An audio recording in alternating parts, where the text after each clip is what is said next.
নবী মুহাম্মদ সাল্লাল্লাহু আলাইহি ওয়াসাল্লামের আব্বার নাম আব্দুল্লাহ, আম্মার নাম আমেনা, ঠিক না? আমার আপনার নবী মুহাম্মদ সাল্লাল্লাহু আলাইহি ওয়াসাল্লামের দাদার নাম আব্দুল মুত্তালিব, নানার নাম ওয়াহাব, নানার নাম ওয়াহাব। আমার আপনার নবী মুহাম্মদ সাল্লাল্লাহু আলাইহি ওয়াসাল্লামের দাদির নাম ফাতেমা, নানির নাম বুররা, নানির নাম বুররা। তাহলে রাসূলুল্লাহ সাল্লাল্লাহু আলাইহি ওয়াসাল্লামের আমরা আব্বার নাম জানলাম, আম্মার নাম জানলাম, দাদার নাম জানলাম, দাদির নাম জানলাম, নানার নাম জানলাম, নানির নাম জানলাম, জানলাম না? রাসূলুল্লাহ সাল্লাল্লাহু আলাইহি ওয়াসাল্লামের আব্বার নাম আমাদের জানা দরকার, আম্মার নাম আমাদের জানা দরকার, দাদার নাম আমাদের জানা দরকার, দাদির নাম আমাদের জানা দরকার। আল্লাহর হাবিব মুহাম্মদ সাল্লাল্লাহু আলাইহি ওয়াসাল্লামের নানার নাম আমাদের জানা দরকার, নানির নামও আমাদের জানা দরকার, ঠিক কি না? আমরা অনেক কিছু জানি, কিন্তু আল্লাহর হাবিব মুহাম্মদ সাল্লাল্লাহু আলাইহি ওয়াসাল্লাম সম্পর্কে আমরা কিছু জানি না। এটা আমাদের জন্য দুর্ভাগ্য। পৃথিবীতে সর্বশ্রেষ্ঠ যদি কেউ থেকে থাকে তিনি মুহাম্মদ সাল্লাল্লাহু আলাইহি ওয়াসাল্লাম। আমরা তারই উম্মত। তিনি দুনিয়াতে কত কষ্ট করেছে আমাকে, আপনাকে, আমাদেরকে আল্লাহ পর্যন্ত পরিচয় করিয়ে দেওয়ার জন্য। তিনি পৃথিবীতে অনেক কষ্ট করেছেন, খাওয়ার জন্য নয়, পাওয়ার জন্য নয়, আপনাকে আমাকে আল্লাহ পর্যন্ত পৌঁছিয়ে দেওয়ার জন্য। আপনি আমি পর্যন্ত আল্লাহকে পৌঁছিয়ে দেওয়ার জন্য, আপনি আমি পর্যন্ত এমন কিছু জানিয়ে দেওয়ার জন্য যে কিছু জানলে, যা কিছু জানলে আমার উপর আল্লাহ তাআলাকে সন্তুষ্ট করাতে আমি সক্ষম হব মেনে, এই বিষয়গুলো আমি পর্যন্ত জানিয়ে দেওয়ার জন্য, আপনি পর্যন্ত জানিয়ে দেওয়ার জন্য তিনি পৃথিবীতে অনেক কষ্ট করেছেন। তার থেকে কষ্ট বেশি করেছেন এমন ইতিহাস আমরা আজ পর্যন্ত খুঁজে পাইনি। আমরা আল্লাহর হাবিব মুহাম্মদ সাল্লাল্লাহু আলাইহি ওয়াসাল্লামকে জানি না, চিনি না, শুধু এতটুকু জানি তিনি শেষ নবী, শুধু এতটুকু জানি তিনি আল্লাহর হাবিব। মূলত তিনার সম্পর্কে আমাদের অজানা অনেক কিছুই আছে, যার কারণে আল্লাহর হাবিবকে আমরা যেভাবে ভালোবাসা দরকার, যেভাবে গ্রহণ করা দরকার, যেভাবে মানা দরকার, এভাবে আমরা মানতে পারি না, এভাবে আমরা গ্রহণ করতে পারি না, এভাবে আমরা জানতে পারি না, ঠিক না? আমরা আল্লাহর হাবিবকে আসলে একেবারে জানি না বললেই চলে। আল্লাহর হাবিব মুহাম্মদ সাল্লাল্লাহু আলাইহি ওয়াসাল্লাম, মুহাম্মদ সাল্লাল্লাহু আলাইহি ওয়াসাল্লাম তিনি আল্লাহর হাবিব, তিনি আল্লাহর হাবিব। হাবিব মানে যাকে খুশি করার জন্য আল্লাহ সুবহানাহু ওয়া তাআলা কাজ করে। বান্দার স্বাভাবিকভাবে আল্লাহকে খুশি করার জন্য কাজ করবে, এটাই বান্দার নিয়ম। কিন্তু রাসূলুল্লাহ সাল্লাল্লাহু আলাইহি ওয়াসাল্লামের ক্ষেত্রে ভিন্ন। আল্লাহ তাআলা নিজেই কাজ করে আল্লাহর হাবিবকে খুশি করার জন্য, সুবহানাল্লাহ। এই জন্য মুহাম্মদ সাল্লাল্লাহু আলাইহি ওয়াসাল্লামের নাম হাবিব, ইব্রাহিম আলাইহিস সালামের নাম খলিল। হাবিব অর্থ বন্ধু, খলিল অর্থ বন্ধু। খলিল আল্লাহকে খুশি করার জন্য কাজ করে, আর হাবিব আল্লাহ খুশি করার জন্য কাজ করে। আল্লাহ তাকে খুশি করার জন্য কাজ করে তাকে হাবিব বলে, আর যে আল্লাহকে খুশি করার জন্য কাজ করে তাকে খলিল বলে। সেজন্য ইব্রাহিম আলাইহিস সালাম খলিল, আমার আপনার নবী মুহাম্মদ সাল্লাল্লাহু আলাইহি ওয়াসাল্লাম হাবিব, ঠিক আছে? আল্লাহর হাবিব মুহাম্মদ সাল্লাল্লাহু আলাইহি ওয়াসাল্লাম সর্বশ্রেষ্ঠ। প্রথমত তিনি হাবিব, তাকে খুশি করার জন্য আল্লাহ কাজ করে, ঠিক আছে। দ্বিতীয়ত তিনি সর্বশ্রেষ্ঠ। সৃষ্টি জগতের মধ্যে আল্লাহ তাআলা যত নবী রাসূল পাঠিয়েছেন সকলের উপরে তিনি, আল্লাহ সুবহানাহু ওয়া তাআলা যত ওয়ালি পাঠিয়েছেন সকলের উপরে তিনি, যত গৌস পাঠিয়েছেন সকলের উপরে তিনি, যত কুতুব পাঠিয়েছেন সকলের উপরে তিনি, যত আবদাল পাঠিয়েছেন সকলের উপরে তিনি, যত সাহাবী পাঠিয়েছেন সকলের উপরে তিনি, যত তাবেঈ পাঠিয়েছেন সকলের উপরে তিনি, যত আলেম পাঠিয়েছেন সকলের উপরে তিনি, যত বুজুর্গ পাঠিয়েছেন সকলের উপরে তিনি। এক কথায় সৃষ্টি জগতের মধ্যে আল্লাহর নিচে সকলের উপরে আমার আপনার নবী মুহাম্মদ সাল্লাল্লাহু আলাইহি ওয়াসাল্লাম, ঠিক কিনা? সকলের উপরে। এরপর আল্লাহর হাবিব মুহাম্মদ সাল্লাল্লাহু আলাইহি ওয়াসাল্লাম অত্যন্ত প্রিয়, সকলের কাছে অত্যন্ত প্রিয়। আল্লাহর হাবিব মুহাম্মদ সাল্লাল্লাহু আলাইহি ওয়াসাল্লাম সকলের কাছে প্রিয়। তিনাকে ভালোবাসে না এমন মানুষ, এমন সৃষ্টি পৃথিবীতে নাই। আল্লাহর হাবিবকে ভালোবাসে না এমন কেউ পৃথিবীতে নাই। আল্লাহর হাবিব মুহাম্মদ সাল্লাল্লাহু আলাইহি ওয়াসাল্লাম পৃথিবীতে আসার আগ থেকে নিয়ে পৃথিবী থেকে বিদায় গ্রহণ করা পর্যন্ত মানুষ আল্লাহর হাবিব সাল্লাল্লাহু আলাইহি ওয়াসাল্লাম সম্পর্কে যা জেনেছেন, যা দেখেছেন, গোটা দুনিয়া মুহাম্মদ সাল্লাল্লাহু আলাইহি ওয়াসাল্লামের চরিত্রের মধ্যে বিন্দু পরিমাণ কোনো ভুল পায় নাই। সুবহানাল্লাহ, বিন্দু পরিমাণ কোনো ভুল পায় না। ক্ষুদ্র থেকে ক্ষুদ্র কোনো ভুল তার জীবনীতে পায় না।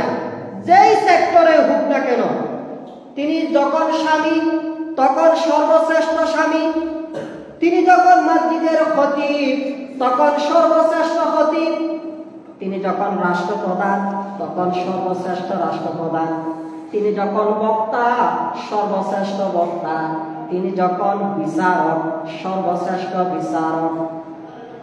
এক কথায় এমন কোন সেক্টর নাই যে সেক্টরে তিনি সর্বশ্রেষ্ঠ নয়। আল্লাহর হাবিব মুহাম্মদ সাল্লাল্লাহু আলাইহি ওয়াসাল্লামের নিকট মুসলিম ও মুসলিম দুইজনের মধ্যে দ্বন্দ্ব হওয়ায় বিচার নিয়ে আসলেন। দুইজনের বক্তব্য শুনে আল্লাহর হাবিব দেখেছে মুসলিম যিনি ভুল করেছে তিনি, অমুসলিম যিনি ভুল করে নাই তিনি। আল্লাহর হাবিব মুসলিমের পক্ষে রায় দেয় নাই, মুসলিমের বিপক্ষে রায় দিয়েছেন। আল্লাহর হাবিব মুসলিমের পক্ষে রায় দেয় নাই, অমুসলিমের পক্ষে রায় দিয়েছেন। তার মানে আল্লাহর হাবিব কখনো পক্ষপাতিত্ব করে নাই। অন্যায় যিনি করেছে তিনাকে অন্যায়কারী বলেছেন, সে যতই আপন হোক না কেন, ঠিক না? এটা আল্লাহর হাবিবের আদর্শ।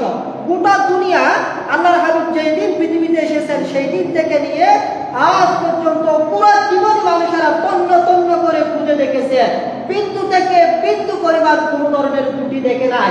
মানুষ যতই করেছেন ততই অবাক হয়ে গিয়েছেন। যেই ক্ষেত্রে দেখেছেন সেই ক্ষেত্রে সর্বশ্রেষ্ঠ আদর্শ দেখে অনেক মুসলিম ইসলাম ধর্ম গ্রহণ করে মুসলমান হয়ে গিয়েছেন। দুর্ভাগ্য হলো সত্য, মুসলমান কিন্তু আল্লাহর হাবিবের আদর্শগুলো জেনে বুঝার পরও নিজের চরিত্র পাল্টাতে পারে না, ঠিক না? অমুসলিমরা আল্লাহর হাবিবের জীবনী রিসার্চ করে ইসলাম ধর্ম গ্রহণ করে মুসলমান হয়ে যাচ্ছে, আর মুসলমানের আল্লাহর হাবিবের চরিত্র জানার পর মানার পর দিন দিন আর অধঃপতনের দিকে যাচ্ছে। সব জানে কিন্তু চরিত্র পাল্টায় না, ঠিক না? আল্লাহর হাবিব মুহাম্মদ সাল্লাল্লাহু আলাইহি ওয়াসাল্লাম মানব এবং দানব, মানুষ এবং জিন জাতি সকলের জন্য পথ প্রদর্শক। আপনি ভালো হতে চান, দুনিয়ার কোথাও কি আপনি ভালো হতে একজনের কাছে আসতে হবে, তিনার নাম আল্লাহর হাবিব মুহাম্মদ সাল্লাল্লাহু আলাইহি ওয়াসাল্লাম। আপনি ভালো হতে চান কিন্তু রাসূলুল্লাহ সাল্লাল্লাহু আলাইহি ওয়াসাল্লামের কাছে আসবেন না, আপনি ভালো হতে পারবেন না। দুনিয়ার আপনি সকলের কাছে গিয়েছেন, সকল জ্ঞান অর্জন করেছেন, সকল থেকে কিছু না কিছু শিখে নিজের জীবনকে গঠন করেছেন, কিন্তু আল্লাহর হাবিব মুহাম্মদ সাল্লাল্লাহু আলাইহি ওয়াসাল্লামের কাছে এসে তার থেকে কিছু গ্রহণ করেন নাই। আপনি যেখানে যাবেন অপমানিত হবেন, যেখানে যাবেন লাঞ্ছিত হবেন। আপনার চরিত্র আছে এমন কেউ বলবে না, কারণ আল্লাহর হাবিবের একমাত্র চরিত্র এমন চরিত্র যার চরিত্রের সার্টিফিকেট আল্লাহ নিজে দিয়েছেন, ইন্নাকা লাআলা খুলুকিন আযীম। সর্বশ্রেষ্ঠ চরিত্রের অধিকারী যদি কেউ থেকে থাকে তিনার নাম মুহাম্মদ সাল্লাল্লাহু আলাইহি ওয়াসাল্লাম। আমি যদি ভালো হতে চাই, আপনি যদি ভালো হতে চান, আমরা যদি ভালো হতে চাই, দুনিয়ার কোথায় গিয়ে ভালো হতে পারবো না। ভালো হওয়ার জন্য একজনের কাছে আসতে হবে, তিনার নাম মুহাম্মদ সাল্লাল্লাহু আলাইহি ওয়াসাল্লাম। সুবহানাল্লাহ। আল্লাহর হাবিব মুহাম্মদ সাল্লাল্লাহু আলাইহি ওয়াসাল্লাম সর্বজন এবং সর্বকালীন, সর্বজনীন, সর্বকালীন তিনি নবী, সকলের তিনি নবী, তিনি সকলের নবী, রাহমাতাল লিল আলামিন, গোটা সৃষ্টি জগতের তিনি নবী এবং সব সময়ের জন্য নবী। তিনি সব সময়ের জন্য নবী, প্রতি সেকেন্ডের জন্য তিনি নবী। এমন না একদিনের মধ্যে তিনি 23 ঘন্টার নবী, 1 ঘন্টার নবী নয়, এমন নয়। 1 মিনিটের মধ্যে 60 সেকেন্ডের 59 সেকেন্ডের নবী, 1 সেকেন্ডের নবী নয়, এমন নয়।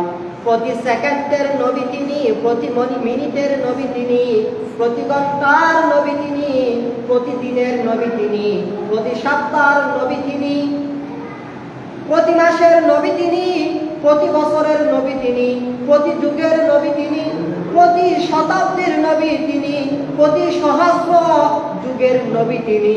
তিনি সর্বশ্রেষ্ঠ নবী। তিনার আগে অনেক নবী এসেছিল, তিনার পরে আর কোন নবী পৃথিবীতে আসবে না। তিনার পরে নবী আসবে আসবে না। তিনি যে কোনো একটা মুহূর্তের নবী নন, যে কোনো একটা সময়ের নবী নয়। তিনি প্রত্যেক সেকেন্ডের নবী, প্রত্যেক মিনিটের নবী, প্রত্যেক সময়ের নবী, প্রত্যেক নিঃশ্বাসের তিনি নবী। আপনি যে নিঃশ্বাস ফেলতেছেন প্রত্যেক নিঃশ্বাসে নবীকে মুহাম্মদ সাল্লাল্লাহু আলাইহি ওয়াসাল্লাম আপনার নিকট থেকে এমন যেন নিঃশ্বাস না যায়, যেই নিঃশ্বাস আপনি মুহাম্মদ সাল্লাল্লাহু আলাইহি ওয়াসাল্লামকে নবী মানেন না, এরকম নিঃশ্বাস যদি আপনার নিকট থেকে যায় বুঝতে হবে আপনি মুসলমান নন।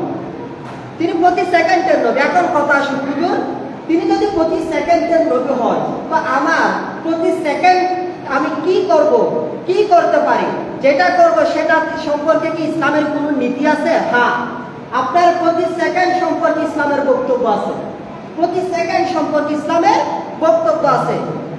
আপনি কি করবেন, যেটা করতে চাচ্ছেন সেটা সম্পর্কে আল্লাহর হাবিবের আদর্শ আছে। সেজন্য আল্লাহর হাবিবকে আমরা নবী মানবো প্রতি মুহূর্তে, ঠিক আছে? যে কোনো একটা আমরা যখন ব্যবসা করতে যাই তখন নবীকে বাসায় রেখে যাই অথবা মসজিদে রেখে যাই, অথবা যতক্ষণ মসজিদে ততক্ষণ নবী সাল্লাল্লাহু আলাইহি ওয়াসাল্লাম আমাদের আছে।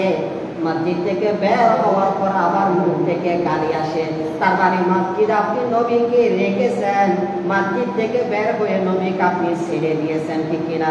না হয় মসজিদ আসার পর গালি নাই, মসজিদ থেকে বের হওয়ার পর কেন গালি, ঠিক কিনা? এটা তো হবে না।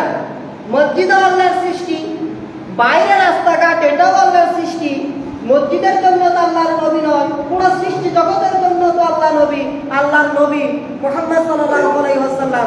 মসজিদে যতক্ষণ নবী মানব ততক্ষণ, মসজিদ থেকে বের হওয়ার পর নবী আর মানব না, তার মানে আপনি আমরা সবাই মুনাফিক, সবাই। আর মুনাফিকের পক্ষে জান্নাতে যাওয়া তো দূরের কথা, জান্নাতের ঘ্রাণ পাওয়া সম্ভব নয়। এই জন্য আপনি আপনি যখন আপনার আব্বার জমিনগুলো যখন ভাগ করবেন তখনও নবীকে মানবেন, ঠিক কিনা? আর আপনি যখন আপনার বোনের সম্পদগুলো দিচ্ছেন তখনও নবী মানবেন। আপনি যখন আপনার ছোট্ট ছেলে মেয়েকে হাতে নিয়ে প্রতিষ্ঠানে ভর্তি করাতে যাচ্ছেন তখনও নবীকে মানতে হবে, ঠিক কিনা? সন্তান যখন পৃথিবীতে এসেছে তখনও নবীর শিক্ষা আছে। আপনার সন্তান যখন পৃথিবী থেকে বিদায় গ্রহণ করেছেন তখনও নবীর আদর্শ আছে না নাই? ঘুমাতে যাচ্ছেন তখনও নবীর আদর্শ, ঘুম থেকে হঠাৎ চমকে উঠেছেন তখনও নবীর আদর্শ আছে।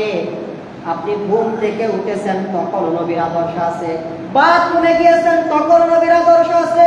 বাথরুম থেকে এসেছেন তখন নবীর আদর্শ আছে। কাপড় পরিধান করতেছেন তখন নবীর আদর্শ আছে।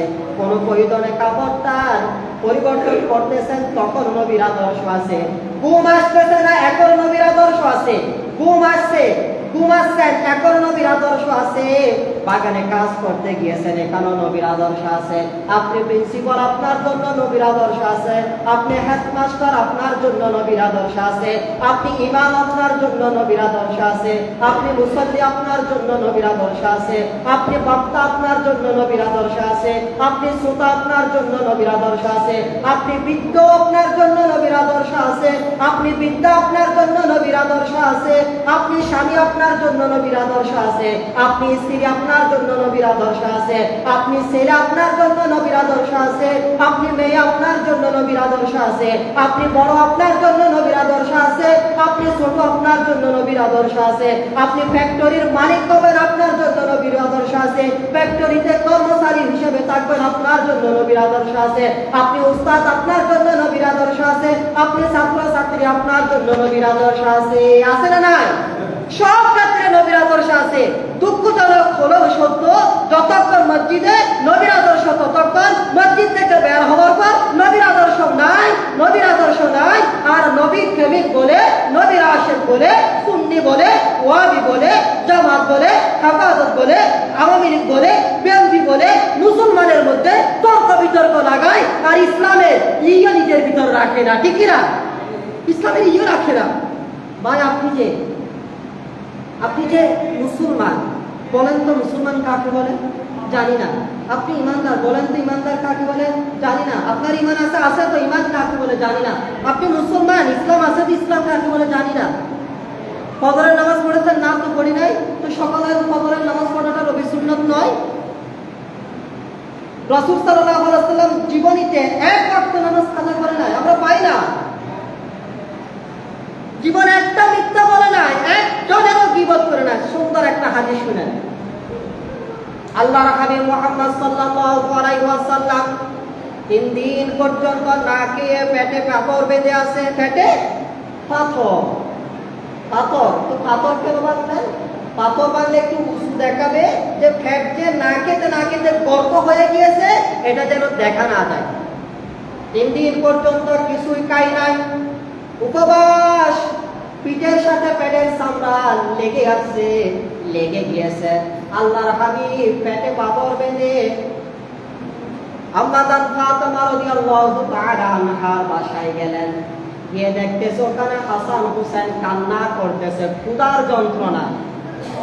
তারা 2 দিন পর্যন্ত কিছু খায় নাই, ক্ষুধার যন্ত্রণায় কাঁদতেছে। আল্লাহর হাবিব দিয়ে সালাম দিলেন, আসসালামু আলাইকুম। আমরা তো বড়রা সালাম দিই না, আল্লাহর হাবিব সালাম দেন। আল্লাহর হাবিবের চেয়ে বড় কি কেউ আছে? তার আগে কেউ সালাম দিতে পারতো না, ছোট হোক বড় হোক, আলেম হোক গায়রে আলেম হোক। তিনি সকলের বড়, তিনার আগে কেউ সালাম দিতে পারতো না। আর আমি মুরব্বি সেজে যাই, আমি সালাম দিই না, ঠিক কিনা? আল্লাহর হাবিব দিয়ে কি করলেন? সালাম দিলেন। হাসান হুসেনের কান্নার আওয়াজ শুনলেন। কেন নানা তোমরা কাঁদতেছ? নানু ভাই, আমরা 2 দিন পর্যন্ত কিছু খাই নাই, আমাদেরকে একটু খাবারের ব্যবস্থা করে দিন। এই কথা শোনার পর আল্লাহর হাবিব চিৎকার করে কেঁদে উঠলেন। এরপর নিজের পেট থেকে কাপড়টা সরাইয়ে দেখালেন, পেটে পাথর। আল্লাহর হাবিব বললেন, আমার নানা ভাই, 3 দিন পর্যন্ত আমি কিছু খাই নাই, তোমরা 2 দিন পর্যন্ত খাও নাই, এরপরে তো ছোট মানুষ বুঝতেছে না, বলতেছে নানু ভাই খাবারের ব্যবস্থা করে দেন, খাবারের ব্যবস্থা করে দেন। আপনার মেয়ে খারাপ, আপনার মেয়ে আমাদেরকে খাবার দিচ্ছে না, আপনার জামাই আলী রাদিয়াল্লাহু তাআলা খারাপ, আমাদের খাবার দিচ্ছে না, আপনার মেয়ে এবং মেয়ের জামাই আমাদের খাবার দিচ্ছে না, আপনি খাবার দেন। রহমতের নবী খাবার কোথায় পাবে? নিজেও তো 3 দিন পর্যন্ত কিছু খাই নাই, এরপর ওখান থেকে বের হয়ে গেলেন, রাস্তায় রাস্তায় হাঁটতেছেন আর জিজ্ঞাসা করতেছেন কারো কোনো কাজ আছে, কারো কোনো কর্মী লাগবে, কাজ করার মানুষ লাগবে, চাকর লাগবে, কারো বাগানে কাজ করার জন্য মানুষ লাগবে, আমাকে নাও, আমি তোমাদের কাজ করব, আমাকে বিনিময় দেবে, আমি হাসান হোসেনের মুখে খাবার দেব। দেখছেন? আর আপনি তো বুঝতো কাল শুধু বুঝতো, তখন গরু জবে করবেন হিসাব। আল্লাহর হাবিব জিজ্ঞেস করতেছেন কারো কোনো কাজ আছে, কাজ দাও। একজন বেদুইন মুসলিম বের হলেন, আমার বাগানে পানি দেবে, ওই কূপ থেকে পানি উঠাইয়ে কয়টা খেজুর দিতে হবে বলো? আল্লাহর হাবিব বললেন আমাকে 60টি খেজুর দিতে হবে। একদিনে 60টি খেজুর দেবে? আল্লাহর হাবিব বেদুইন বিধর্মী কাফেরের বাগানে পানি দেবে? আল্লাহর হাবিব ঠিক আছে, বিশাল কূপ থেকে রশিতে করে পানি উঠাচ্ছেন, পানি বাগানে দিচ্ছেন। এক সময় অনেক পানি উঠানোর পর রশিটা ছিঁড়ে গিয়ে ওই বালতিটা গর্তের কূপের মধ্যে পড়ে গিয়েছে। যারা সৌদি আরবে গিয়েছেন তারা দেখেছেন, যারা ইতিহাস পড়েছেন তারা শুনেছেন। আর তখনকার গর্তগুলো অনেক গভীর ছিল, গর্তে নামা যায় না, রশি দিয়ে পানি উঠাতে হয়, ঠিক কিনা? আল্লাহর হাবিব কি বললেন? এখন গর্তে যখন ওই কলসিটা পড়ে গিয়েছে, বালতিটা পড়ে গিয়েছে, আর উঠাতে পারতেছে না, বাগানে পানি দিতে পারতেছে না। কিছুক্ষণ পর আসলেন বাগানের মালিক, মুহাম্মদ এতক্ষণ কি করেছ? বাগানের অংশে এখনো পানি পড়ে নাই কেন? আল্লাহর হাবিব তার কাছে এসে বললেন ওগো মালিক, এখন তো মালিক, ঠিক কিনা? এখন কাজের ক্ষেত্রে মালিক না মুনিব না? ওগো মালিক শুনো, আমি এখান থেকে পানি উঠাতে গিয়ে রশি ছিঁড়ে বালতিটা ভিতরে পড়ে গিয়েছে, উঠাতে পারতেছি না, এর জন্য এতক্ষণ দেরি হয়েছে, আপনি যদি একটু সহযোগিতা করতেন। তখন ওই কাফের কি করলো? রেগে গিয়ে আল্লাহর হাবিবের মুখে কি থাপ্পড় মেরেছিলেন। আল্লাহর হাবিব ওই দিন তাকে কিছুই বলে নাই, ওই ব্যক্তিটা আল্লাহর হাবিবের মুখে কি মারছিলেন? একটা থাপ্পড় সোয়ার মারছিলেন, আঘাত করছিলেন নিজের হাত দিয়ে। মালিক আল্লাহর হাবিব কিছু বলে নাই, এরপর আসে ওই ব্যক্তিটা থাপ্পড় মেরে চলে গিয়েছে গালি দিতে দিতে। একটু পর আল্লাহর হাবিব নিজে ওই কূপের মধ্যে নামলেন, কূপের মধ্যে নেমে ওই বালতিটা নিয়ে এসে কিভাবে আনলেন আল্লাহ তাআলা ভালো জানে, কিভাবে নামলেন আল্লাহ তাআলা ভালো জানে।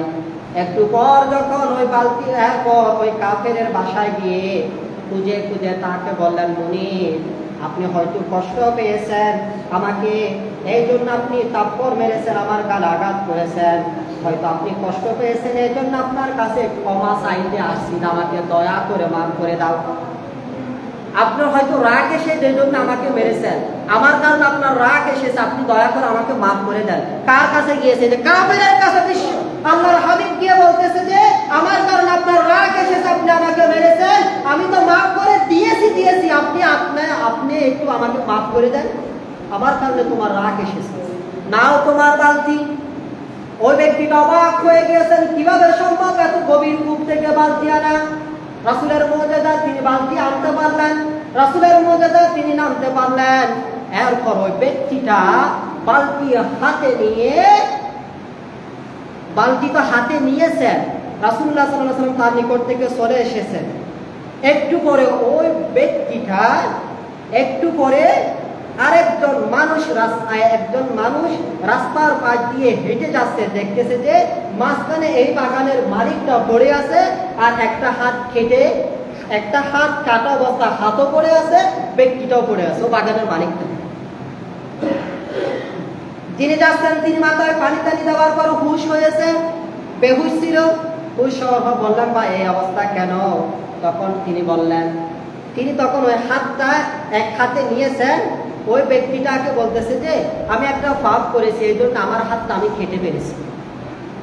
এরপর ওই কাটা হাত নিয়ে মুহাম্মদ সাল্লাল্লাহু আলাইহি ওয়াসাল্লামের কাছে এসে বললেন, মুহাম্মদ সাল্লাল্লাহু আলাইহি ওয়াসাল্লাম, ওগো মুহাম্মদ আব্দুল্লাহর বেটা, আমি তোমাকে মেরে অত্যন্ত লজ্জিত, আমি অপমানিত, আমি শঙ্কিত। আমি ভুল করেছি, আমাকে মাফ করে দাও। এই যে হাতটা, আমি যে হাতে তোমাকে আঘাত করেছে ওই হাত আমি রাখতে চাই না, ওই হাত আমি কেটে ফেলে দিয়েছি। তুমি আমাকে একটু ইসলাম ধর্ম গ্রহণ করাইয়ে মুসলমান বানিয়ে দাও। সুবহানাল্লাহ, সুবহানাল্লাহ। দেখছেন আল্লাহর হাবিবে এই যে ইসলাম ধর্ম গ্রহণ করলেন আদর্শ দেখে, তিনি তো মার খেয়েছেন, গালি দেন নাই, প্রতিবাদ করেন নাই। কি কারণে ওনার রাগ এসেছে এটা খুঁজে বের করে তার কাছে গিয়ে বললেন, আমার কারণে তোমার রাগ এসেছে, তুমি অপরাধ করেছো, আমার কারণে তুমি অপরাধ করতে বাধ্য হয়েছো, তুমি আমাকে মাফ করে দাও। এই আদর্শটা দেখার পর তিনি আল্লাহর হাবিবের কাছে এসে ইসলাম ধর্ম গ্রহণ করে মুসলমান হয়ে গিয়েছে। আমরা তো আজকে এগুলো দেখাতে পারি না। এরপর আল্লাহর হাবিব তাকে ইসলাম ধর্ম গ্রহণ করার পর কি করলেন, একটু দুটো মুবারক নিয়ে ওই হাতটা লাগিয়ে দিয়েছেন, ওই হাতটা সাথে সাথে লেগে গিয়েছে। ওই ব্যক্তিটা বলতেছে, সেই দিনের পর থেকে আমি যতদিন পৃথিবীতে ছিলাম বাকি হাত হয়তো কাজের কারণে আমার একটু খারাপ লেগেছে, এই হাতে আমার একদিনের জন্য, এক সেকেন্ডের জন্য কখনো খারাপ লাগে না। সুবহানাল্লাহ। আল্লাহ এখানে কি আছে, আল্লাহর হাবিবের মুজিজা আছে, হাত লাগিয়ে দিয়েছে, এটা রাসূলের মুজিজা। আল্লাহর হাবিবের আদর্শ দেখার পরই তো তিনি ইসলাম ধর্ম গ্রহণ করেছেন। এখান থেকে আমাদের আদর্শ গ্রহণ করা দরকার। এবং খোদার জন্য তিনি যে আরেকজনের কাজ করেছে, আমাদেরও চুরি ডাকাতি না করে, চুরি আর ডাকাতি না করে, ক্ষমতার দাপট না দেখায় আমি কখনো এই দলের কখনো ওই দলের, এখন আবার সব এটা না বলে, তোমার নবী তো কাজ করে তো চুরি ডাকাতি করে নাই, আর তুমি কাজ করো না বাবা, কাজ করবে না। গরিবের উপর, অসহায়ের উপর ভিন্ন দল যারা অবলম্বন করে তাদের উপর জোর জবরদস্তি দেখাইয়ে, শক্তি দেখাইয়ে তুমি আর অন্যায় আল্লাহর বান্দাদের উপর জুলুম করবে আর বলবো আমি রাসূলের উম্মত। লজ্জা করা উচিত। রাসূল কাজ করতে পারে, সে কাজ করতে পারে না। আল্লাহ আমাকে আমাদেরকে আপনার হাবিবের আদর্শ যত জেনে মানে একমাত্র আপনার খাঁটি উম্মত হয়ে আপনার জমিনে বসবাস করার তৌফিক দিন। আমিন। ওয়া মা তৌফিক ইল্লা বিল্লাহ। আসসালামু আলাইকুম ওয়া রাহমাতুল্লাহ।